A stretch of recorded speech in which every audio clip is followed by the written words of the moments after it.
Okay, it's recording now. This is part 5 of our FlashBlack review, and hopefully it'll be the last part of it. Oh, it's going to be the fucking last part, because I'm freaking tired of doing this review for you.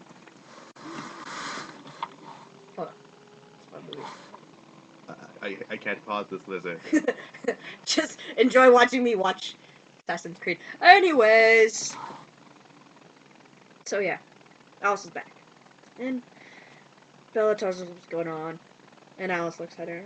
And she's like, cliff driving? She's like, taking up a little something. Yeah. Not gonna go there, not gonna explain why. She's diving off of cliffs. Like an idiot.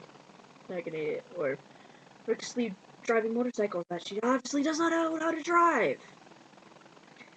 And so Alice sticks around and Scott decides, oh, I'm gonna spend the night. Yeah. And next morning, Bella wakes up to hear Alice and Charlie talking about her behind her back. And all of a sudden she's like, oh, she hears how Charlie saw her and how everyone else saw her. She was pretty much empty. A vegetable. Yeah. Freaking vegetable. And everything, and well, Charlie mentions Edward and it's like, hey, so how's he been doing? And Alice is like, oh, he's been trapping around. He's like, oh, at least he's having fun. She's like, yeah, not really, and gets like this really scary voice, and Bella's like, oh, I'm just imagining the scary look on her face. Scared Charlie into shutting up. So Charlie leaves for his friend's funeral. Poor man dies so young. Anyways, I don't know. Not an important character dies. No one cares. So yeah, Charlie's gone at a funeral. Alice and Bella are in the house. Jacob stops by. Just wants to know if the Colons are returning. Oh, Bella pretty much is like, no, you know what? Stop it. Well, they end up having somewhat of a little moment in the kitchen, and Jacob once again gets so close to kissing her. But all of a sudden, Cock block. Shut up. But all of a sudden, the phone rings, and Jacob, being Jacob, decides, I'm going to answer your phone, since obviously you can't answer it, so you're right here. And, well, he thinks Carlisle's on the other line, but in reality, exactly, it's Edward, wanting to find out, because, well, Alice told Rosalie what she was doing. She told Rosalie, oh, I just had a vision of Bella jumping off a cliff and drowning, and, well, yeah, I'm gonna go check up on it. And so Rosalie, being the little bitch she is, goes, oh, I'm gonna call Edward. Calls Edward and tells him, hey, yeah, your girlfriend just, like, yeah, I thought this was, like, such a bitch-ass move right there. Yeah, she jumped off a cliff. I would have loved to see the look on his face. And is probably dead. Just thought I'd let you know.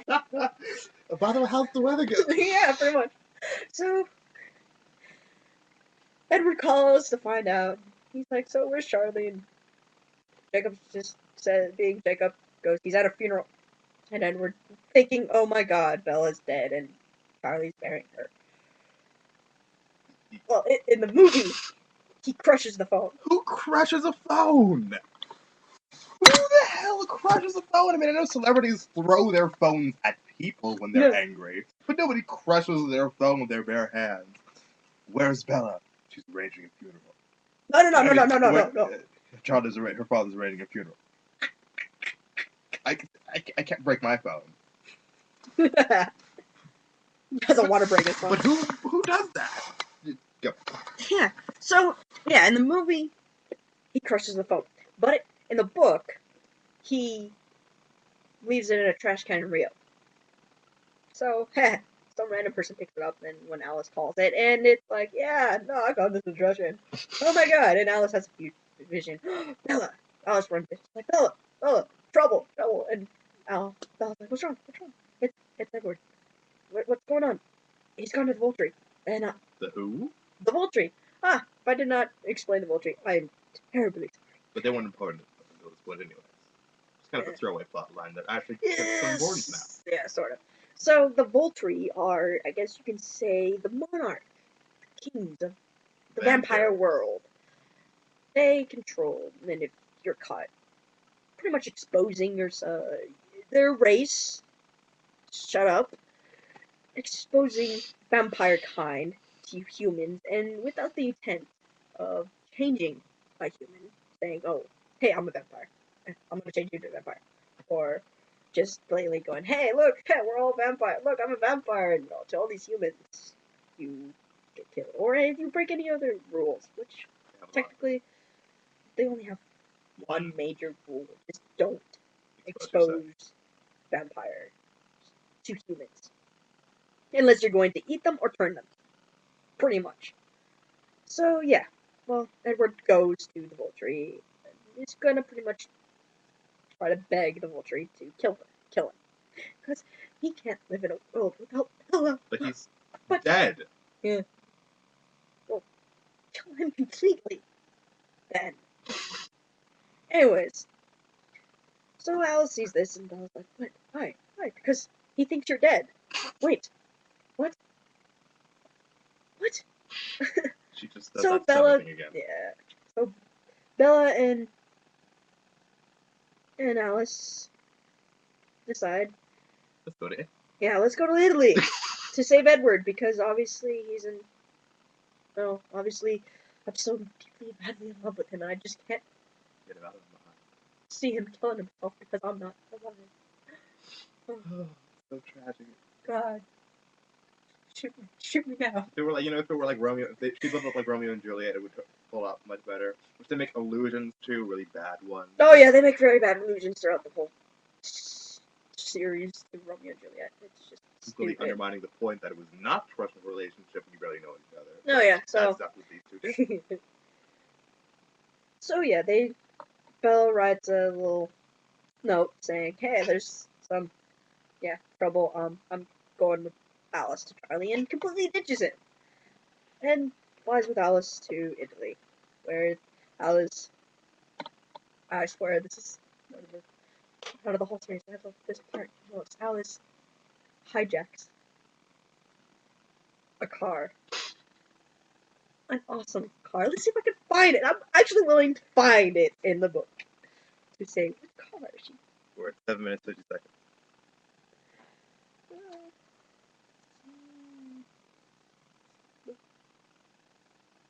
Italy, land of pizza and the mafia and spaghetti and and vampires of Volterra. Apparently, and what else does it have? Known as the Volturi. Assassin's Creed. Oh yes. And did I mention the mafia? Italian mafia. Okay, yep. Alice, what's wrong? Oh, David's gonna kill him. Edward's gonna kill himself. No.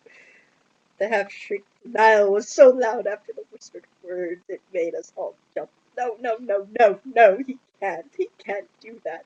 No, no, no, no, he can't. She doesn't say it. She doesn't use a complete sentence at all. Yep, she leaves, tells Jacob to take care of Charlie. Alice lies to everyone, saying, "Oh yeah, we're totally not gonna. Yeah, it's gonna be cool. I see it's gonna be cool."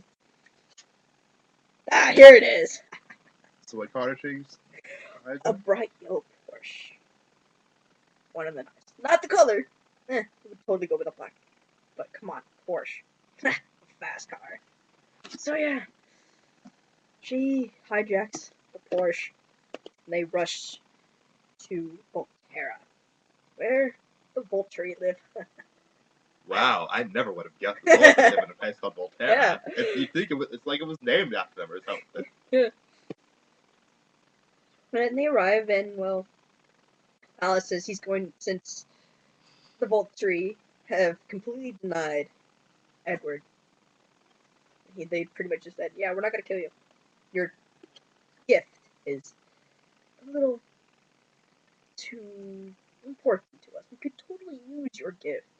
And the fact that he could read minds. people's minds and stuff. Well, the leader, Aro, who's one of the leaders of the Volturi, could do the same thing, but his goes a little different. He has to be physically touching you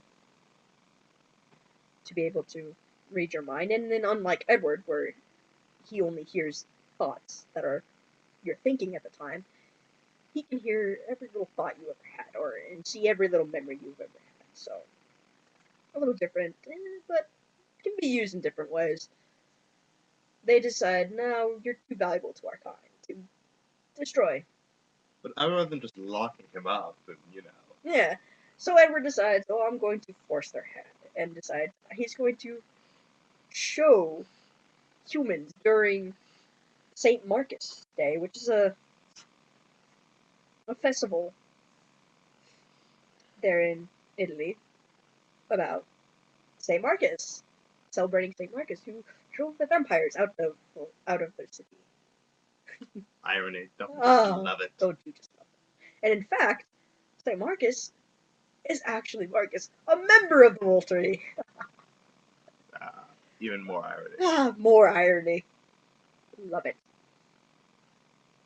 So Edward decides, oh, I'm going to show I'm a vampire. And, well, Bella makes it just in time to stop him from actually doing that. And he's just like, oh my god, you're actually alive, and I'm not actually dead. Huh, nice. And then the Vulture like, oh, come with us. You're going to speak with Aro and them. And, well, they do. They speak with Aro, Cassius, Marcus. And, well, Marcus is just like, whatever. And Aro is like, extraordinary. I cannot hear her thoughts. Oh my god, I'm totally blocked from her thoughts. And then turns to Jane, who can, with a single thought, make you feel pain. Won't make you think you feel pain. And decides, hey, Jane, let's see if your power works. And Edward's like, no, don't.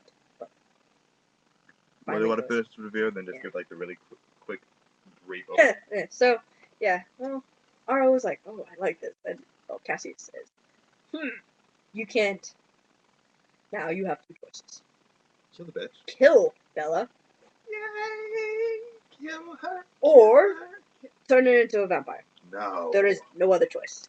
You must do either of the choices. Kill her. And with that, Alice pretty much goes, oh, Bella will be a vampire, and shows Aro the vision of Bella being a vampire. And so they leave and return. Well, Charlie's a little pissed that his daughter totally ran out on him, and so he grounds her. And then Bella's talking with Edward. He's like, oh, well, Dimitri, who's an extraordinary tracker, and I guess he can track someone and everything. He's like, oh, we could probably hide you from the Volturi, so you don't have to be turned into a vampire, because I'm totally not going to turn you into a vampire, because even though I'm told I have to turn you into a vampire. I don't want it to happen. Well, Bella's not going to take this, so she's like, okay, well, let's go to your place. We're going to call a meeting about this. And so they go to the Cullens. And decide to do it like Americans. And vote. And they have a vote. The whole family, all the Cullens, from Carlisle, Rosalie, and all them, they vote. Going to say no. So, let's see. Since technically me being human is affecting you and stuff, and if I say human, it affects your lives as well, let's vote. Yeah. So, Edward says no, you're staying human. Rosalie says no, they're the only two people that say no. And Rosalie says no, you're staying human. But not because I don't like you, but because I would have liked to have someone there to shut up! She just says, oh, I would have liked to have someone there vote no on me becoming a vampire. But everyone else says, yes, we would totally love to have you part of our family as a vampire. And so they set a date for after graduation. Bella's going to become a vampire. So they're driving off into the and sunset. So they leave, and, well, Edward's driving Bella somewhere. No, it's not that. That's in the movie. Shut up. Oh. Well, Bella is back to school. The Cullens are back to school. No one really gives a care. It's like, oh, Cullens are back. Alright, whatever. Bella's back to hang out with Edward and Alice. And, well, because Charlie grounded her for, like, ever. He says, I don't know. She can go to school. Come back. That's it. Edward can hang out with her at her house, but then has to go home. And, well, when Edward drives her home, it probably wouldn't have been as bad, but, well, Jacob sort of blabbed that Bella's been riding motorcycles, and Charlie's totally against that, so she's been grounded really bad.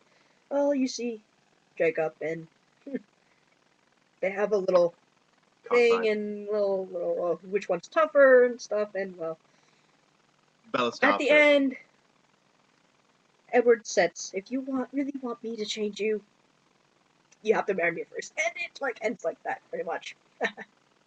So, anyways, The New Moon. this has been New Moon, and yeah.